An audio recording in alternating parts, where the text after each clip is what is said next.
Okay, so I'm going to try this again. Try to do this, and it said I wasn't screen recording. Let's double check here and make sure that I am. All right, I'm screen recording. So here is a story from the Wisconsin State Journal. And as soon as I started reading this, I realized what this was. This is part of an organized stalking and harassment campaign through DHS, FBI, InfraGard. This is gangstalking, and this is done to create a narrative, and I'll explain to you how that works. Okay, so here's the news article, and they immediately start off with the ethnicity of the person. So this article would be the same thing without this. All they'd have to do is say man charged. Yeah, see, they called it a hate crime. Man charged with hate crime and fatal crash in Wisconsin. So Mexican-American man charged with hate crime and fatal crash in Wisconsin. All right, so here we see the truck. We see a motorcycle up here. State trooper taking photos. A Wisconsin State Patrol officer takes photos of the scene of a July 3 crash involving a pickup truck and motorcycle, northeast Fond du Lac, Wisconsin. Doug Raflick is the reporter. So I would look into Doug Raflick immediately if I was a DOJ investigator and I was investigating organized stalking and harassment or gang stalking. Here's the article. Fond du Lac, a Mexican-American man from Wisconsin is charged with homicide as a hate crime because prosecutors say he intentionally crashed his pickup truck into a motorcyclist and killed the man because he was white. Daniel Navarro, 27, of Fond du Lac, told investigators he had been harassed by coworkers and neighbors and poisoned, drugged, and verbally attacked by white people because of his race, authorities said. So all of this happens when you are targeted. When you're a targeted individual, you're going through gang stalking, all of this happens. Sometimes they'll break into your house, they'll drug you. You'll get fast food, they'll drug you. Get invited to dinner at a neighbor's house, they'll poison you, you're sick. You start to realize what's going on. You're like, these people are trying to kill me. These people are messing with me. And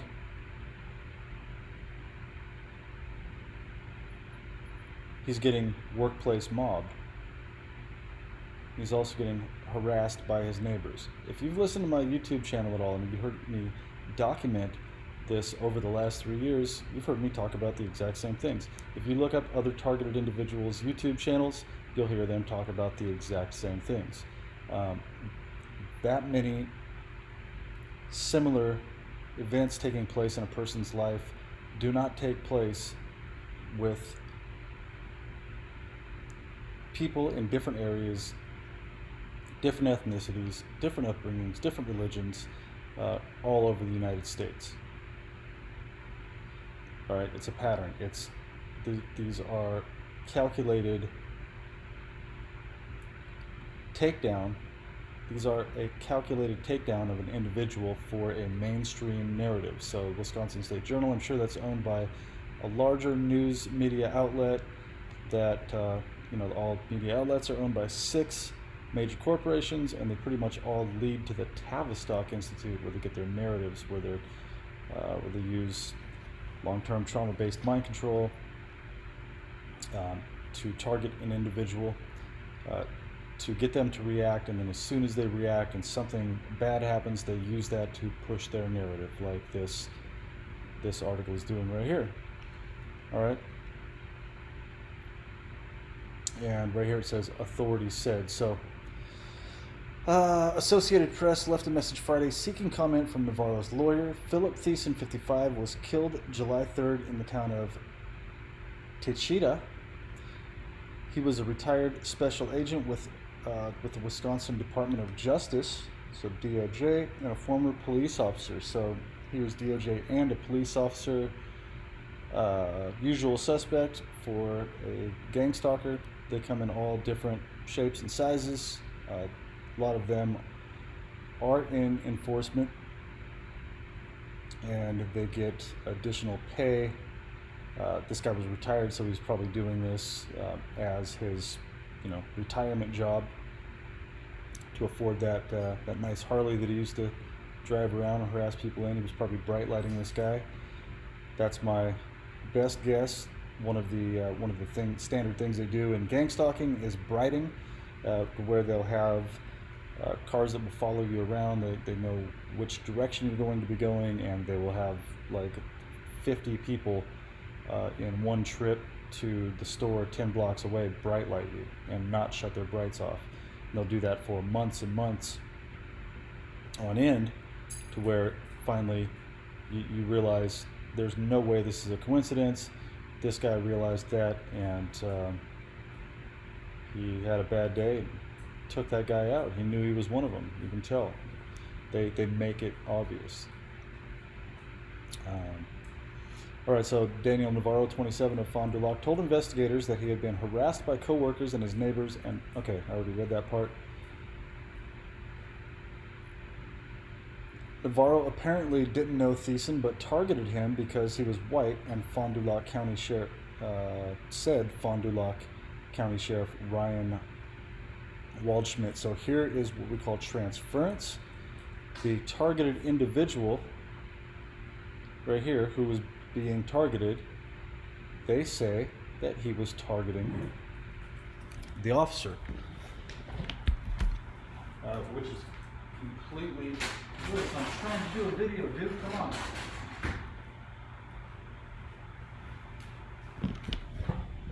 All right, so that's transference right there. They're transferring the crime that they were committing on this guy, which is organized stalking and harassment, and calling him the aggressor, which he did run the guy over, but it was initiated from what this guy was going through. So stay with me here if you haven't heard about this before. And also the LA County, or the Fond du Lac County Sheriff, claimed that this guy said that. If I don't hear it come out of this guy's mouth, I don't believe it. They use slander campaigns in these things to, this guy is probably locked in jail.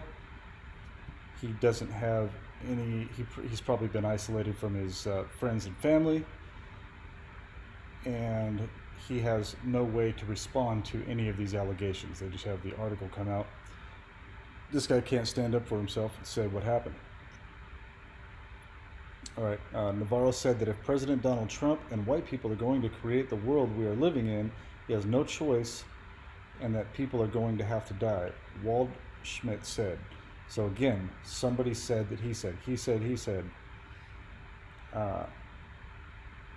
More creating the narrative that President Donald Trump and white people are creating this terrible world, which actually, this started during the Obama administration of 2013, when they updated watch listing guidance. They took terrorists off of watch lists and they put people like this guy, like myself, and a bunch of other normal everyday people, journalists, whistleblowers, people they wanted to get rid of, people that had certain attributes that would be people that are typically emotional, passionate, and empathetic, that would react to this program more in this psychological operation. This guy got picked for some reason.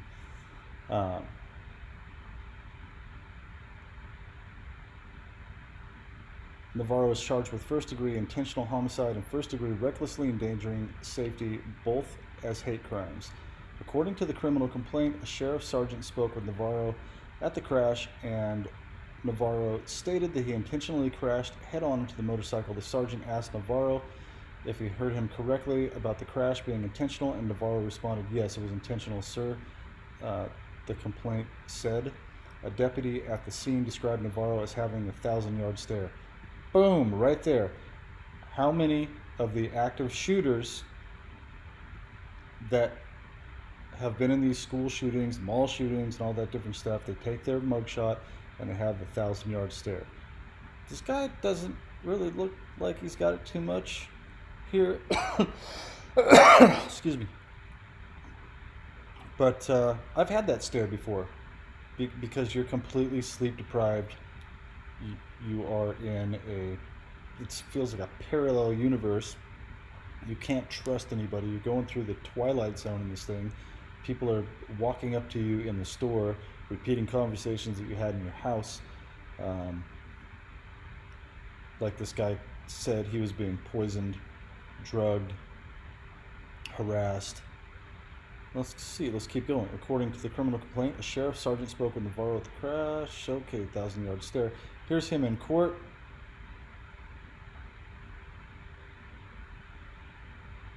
Navarro appears by webcam during his initial court appearance Thursday in Fond du Lac County. Circuit Court Judge Robert Wirtz set a bond of $1 million. During the interview later at the sheriff's office, Navarro said he wanted to go to prison for the rest of his life so he could be free from his neighbors. Now, I've been to that point about last year, over the last couple of years. The neighbors have backed off since I've shined the light on them and got about over 1 million views on my YouTube channel, and they have slowed down with the harassing.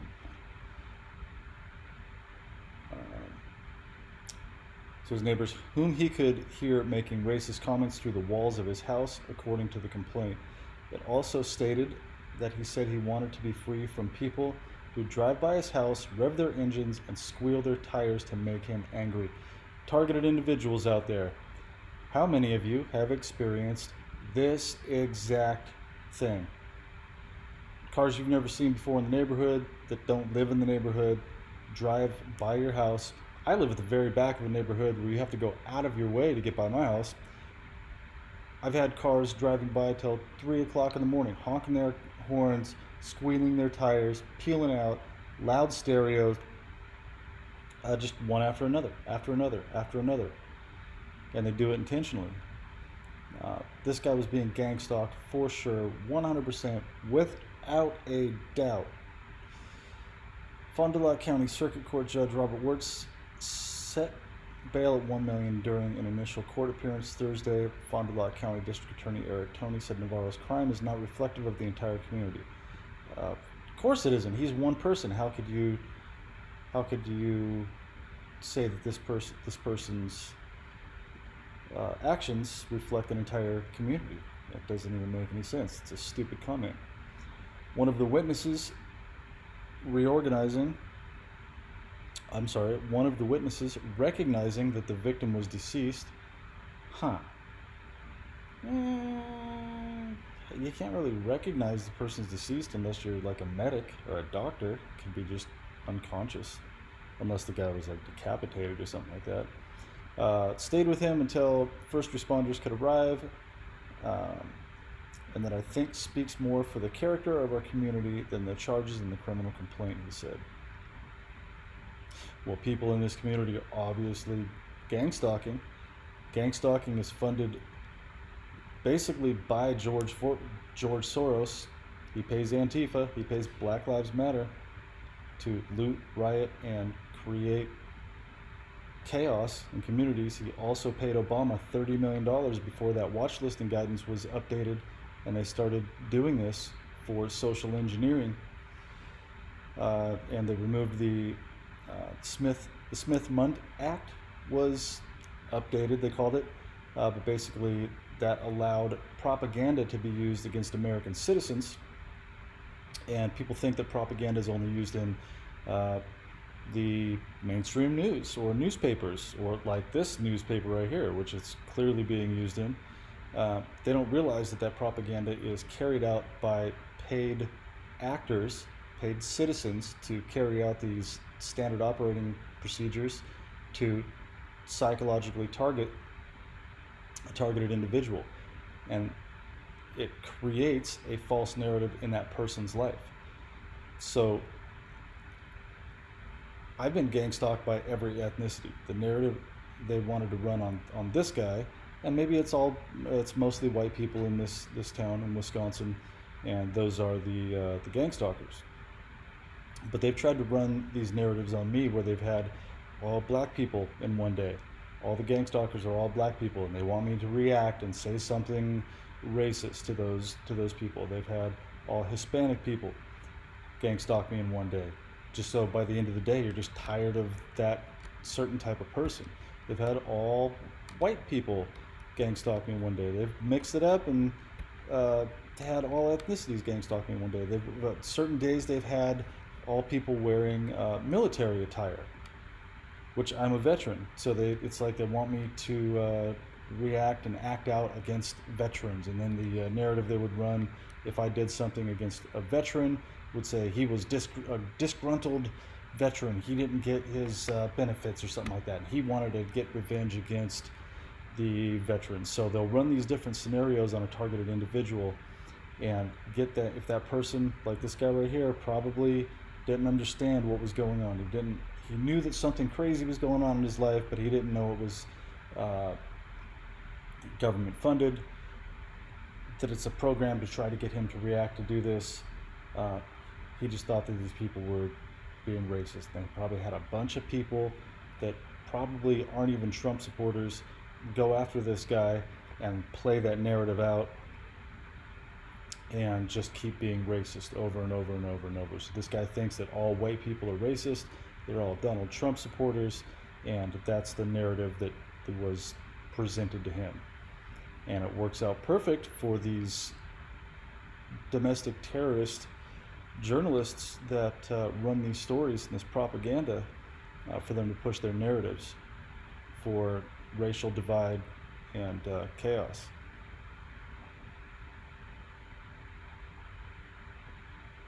Okay, the complaint also said a detective reviewed law enforcement records and learned of the 2019 disorderly conduct domestic violence allegation involving Navarro in the city of Fond du Lac. Officers said they tried to put him on a 72 mental hour hold, but the request was denied by the crisis hotline. Disorderly conduct. That's what I got arrested for here or what I got charged with here in Arizona, and they gave me a felony for that. Disorderly conduct.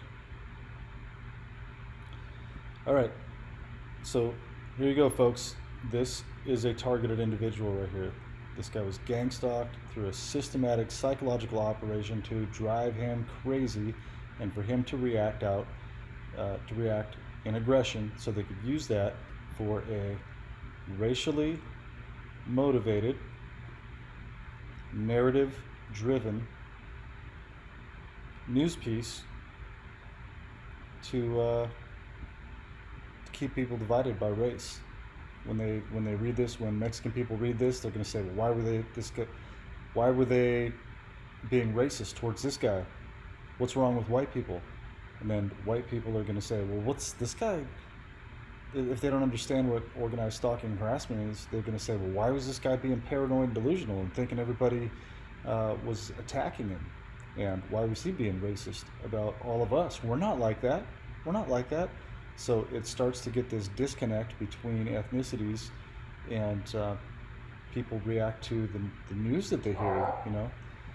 So this guy was being gang stalked, and he reacted. This program worked perfect for what they're trying to do, and we need to see FISA declassifications and these type of programs ended. That's it. Good night.